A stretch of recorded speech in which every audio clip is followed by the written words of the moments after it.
મિત્રો, પ્રાકૃતિક કૃષિની નિશાની ગણીએ તો અળસિયાનું આવન જવન, અળસિયા જમીનમાં રહેવા, મધુમક્ખી, કીડી મંકોડા એ રહેઠાણ બનાવે, એટલે એવું સમજવું કે આપણી જમીન હવે પ્રાકૃતિક બની રહી છે. તો એના એક ઉત્તમ ઉદાહરણ આ અમારું ગૌકૃપા બનાવવાનો યુનિટ છે, જીવામૃત બનાવવાનો યુનિટ છે. બિલકુલ એની બાજુમાં અત્યારે આ દેશી મધ બેઠું છે. આ જુલાઈ મહિનાની અંદર મધને માત્ર જોવું પણ દુર્લભ છે, ત્યારે આ મધ એની રીતે બેઠું છે.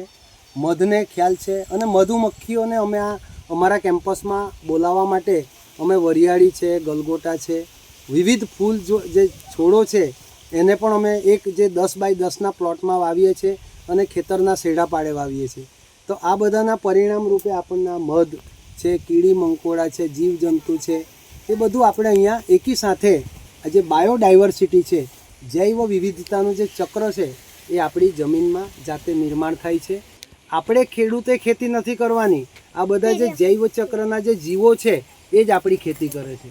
એટલે મિત્રો, પ્રાકૃતિક કૃષિની અંદર આપણે કેવું કે બધાને મારી નાખીએ, આ ઝેરી દવા રસાયણ નાખીને બધાને મારીએ અને પછી આપણે જીવીએ, એવો જે આપણો જે સૂત્ર છે કે જે સંકલ્પ છે એ સિદ્ધ થતો નથી. પણ જો આપણે પણ જીવીશું અને બીજાને પણ જીવડાવીશું, આ જ્યારે ભાવનાને આ વૃત્તિ રાખીએ તો જ આપણે એની અંદર સારામાં સારી સફળતા મેળવીએ.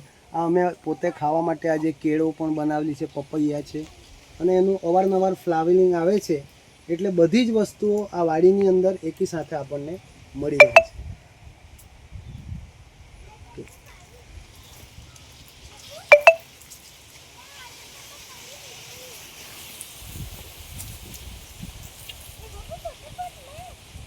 સિંગાભાઈ, હવે આટલું વપરાઈ ગયું.